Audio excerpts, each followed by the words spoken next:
Do you know who I am?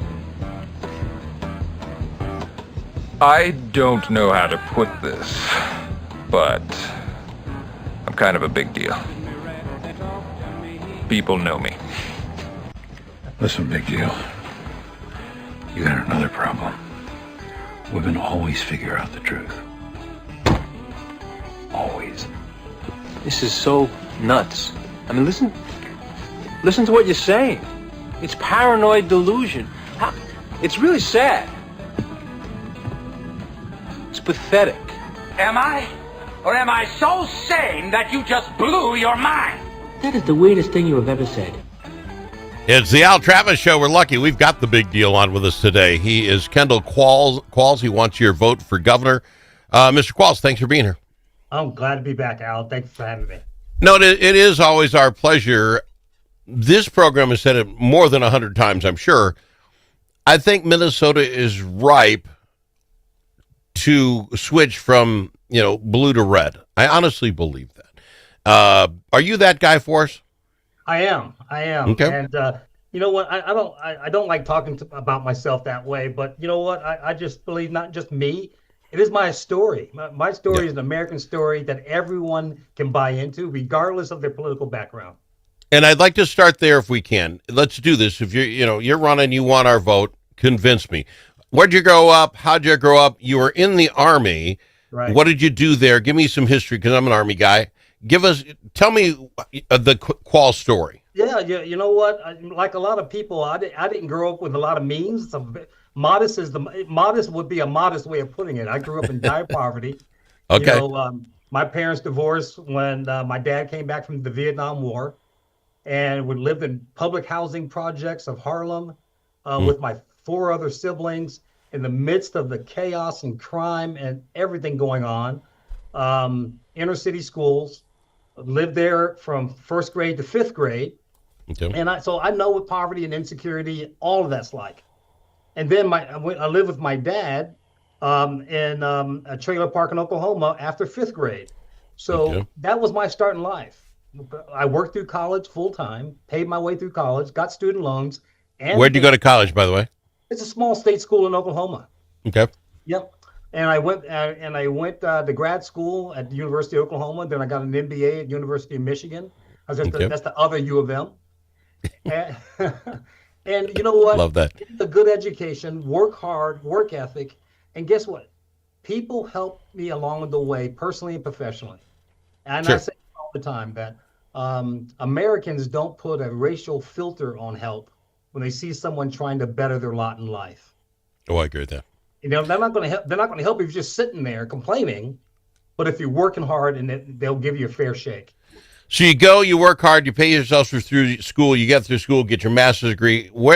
I'm really interested about the Army officer thing. When did you get in, and how'd that work? What did you do in the service? Well, hey, so I tell you, I went the hard way. So when I was 17, I enlisted in the Army Reserves. Went to basic training at Fort Knox. Fort Sill here, okay. Yeah, and I was in ROTC during college. And because I enlisted at such an early age, I was in the Army Reserves and an ROTC, I got commissioned as a 2nd lieutenant when I was 19 years old. There you go. Congratulations, great. Yeah, and so I got leadership training at early age from the institution that's been training leaders for over 250 years, United States Army. And now your MOS, military, what was your MOS? So when I was on active duty, I was artillery, so the big guns. Fire for effect, over. That's right. Okay. I was a foreign observer. I know exactly the language you're speaking. I love that. And how long were you in then? 5 years. So I was Congrats. Went in as a lieutenant, left as a captain. But the best time I had in service was when I was on active duty on the DMZ in South Korea. At that point in time in 1989, 1990, it was the current leader's grandfather who was in power. Yeah. And it was a tenuous point in time. It's still considered an active war zone. We're still in a treaty. We're not in a, no war has been declared over. So anyway, that was my one time there. I supported a tank battalion. I led a team of fire support officers in teams. Okay, sure. We controlled all the firepower, the air power, naval gunfire, all for this tank battalion. It was the greatest job I had in my military. I'm just saying that for this program, folks that have been through the service and went through it and did it well, much like yourself, that says something. It does something. There's something to the idea. And I'm going to use Senator Mitchell as an example. I don't understand where she went wrong in that plan A, plan B. If you're in the service, you know what your objective is. How do you get there? What's plan B? This idea that Senator Mitchell now didn't realize she might lose her lawsuit and she need time. It's a whole thing. Real officers understand how to run things, and that's what I love about that background. You married your wife at some point. This is years ago. Where'd you meet her? Sheila, I believe, right? Yeah. So Sheila and I, we met in high school. Her dad was 30 years retired infantry guy, retired as a command sergeant major. And so we have a sense of, we love this country. We have a different perspective from most Americans. And so I knew that she was someone special. So I didn't let her go in high school. And we got married as soon as she graduated college, and we're going on 40 years of marriage. Congratulations. Five kids we raised together, and we have 2 grandkids, and all of them are here in Minnesota. And we would love for them to stay in Minnesota to raise their families. And we have a vested interest in making sure the state does well. I absolutely love that. So then what kicks Kendall Qualls to say, all that's behind me, I want to run for office in Minnesota? Now, you did you're a business guy. What business you get in? What turned you? Yep, I led sales and marketing teams for major companies. I did some startups as well. So, I mean, I've had responsibility for billion-dollar brands, all the way to startups that had nothing, zero. And what got me started, I have to commend Ilhan Omar. You know what? Oh. She boiled my blood enough to say what she is doing is so wrong. Okay. I felt like I had to get in and help our country, help our state, because what she is doing as a federally elected official is dangerous. What she's saying is dangerous. Yeah. And so we needed a different narrative, and I felt I could help not only with my story, my background, my level of success. If I can do this, anyone can. And I tell people I'm not exceptional. We live in an exceptional country. I serve an exceptional God. And if I can do this, anyone can. I want to keep those doors of opportunity open for the rest of Minnesotans. That the Democrats are shutting the doors, and they're doing it on education. They're doing it on opportunity and the heavy burden of taxation that's making it harder for young people to get started in life. All right. To wrap up just quick, you getting in before we go to the topics on the other side. I look at Minnesota, and I said when we started, this is about as ripe an opportunity to switch from blue to red as I've ever seen. How much money we're spending now, what the return we're getting, the amount of fraud we're getting, and waste.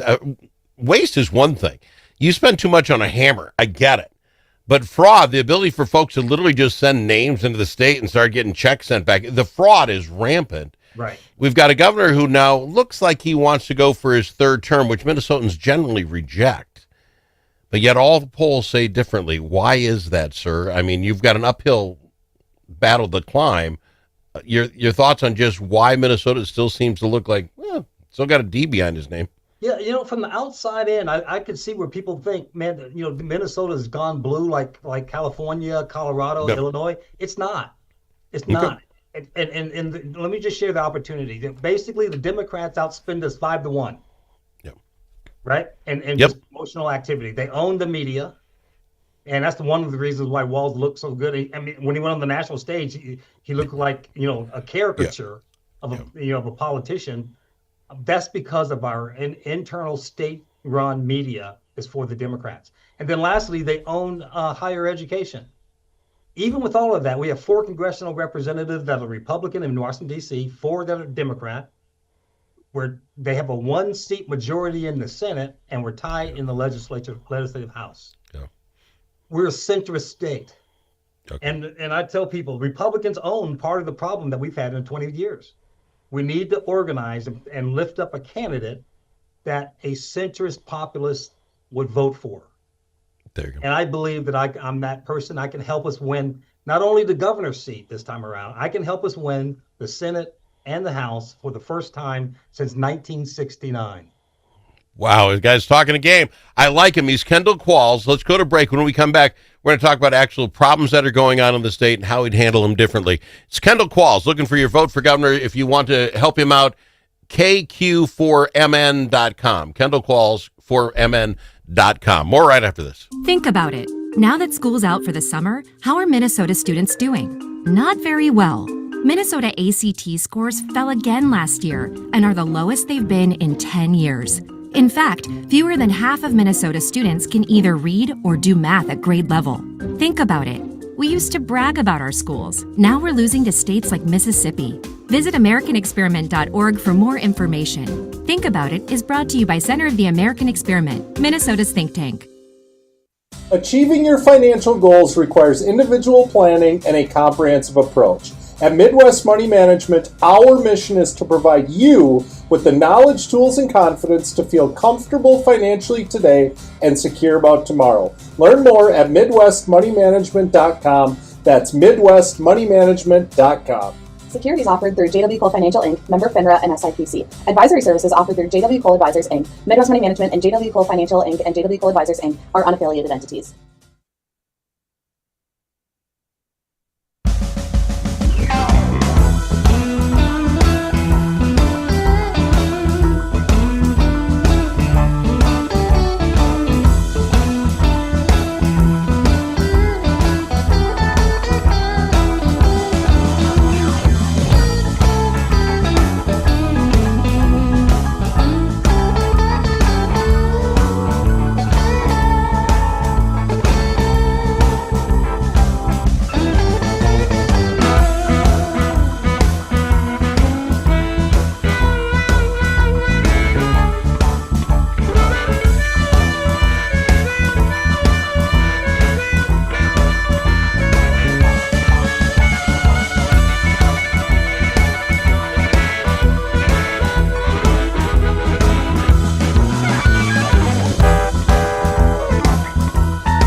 As in alligator.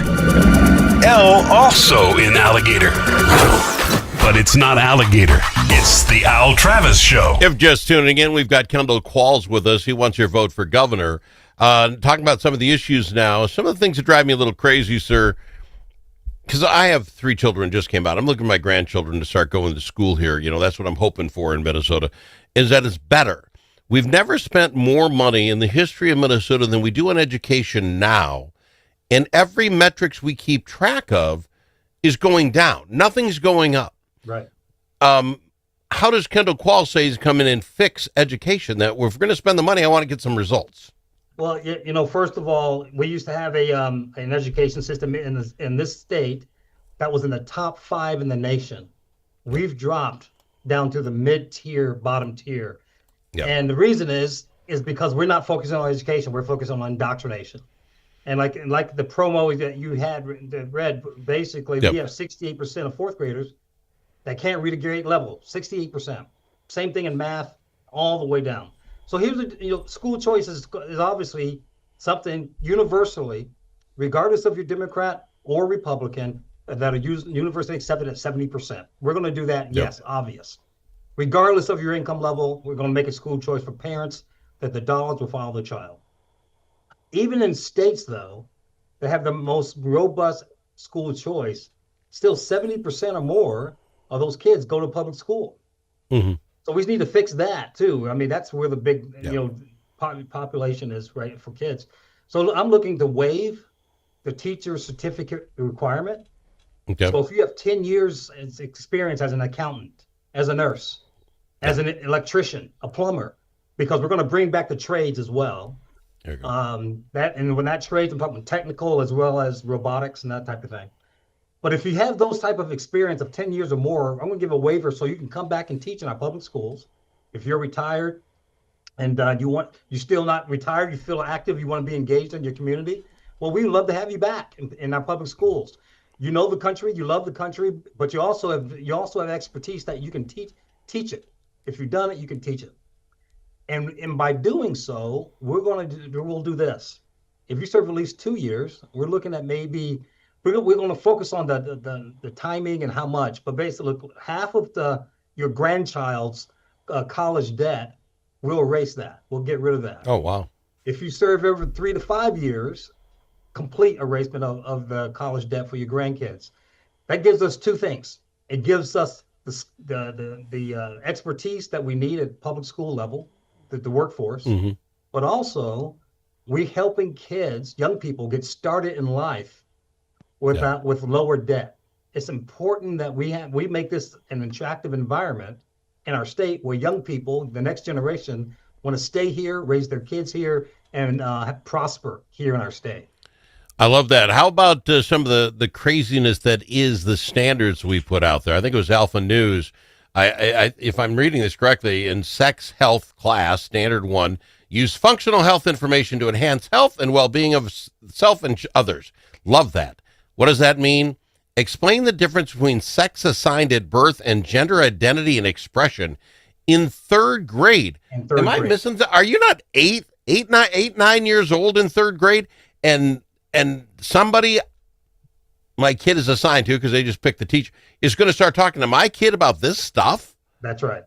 That's exactly what. That's not education. You know, and here's the problem. You know what? I come from a world in private sector where if you're going to introduce some new radical new concept, that you've done a feasibility study, you've done a pilot program that informed you by doing this, you're going to see better results. They have nothing, absolutely nothing. It's an indoctrination program, and all of those things will be wiped away. The DEI thing will be wiped away.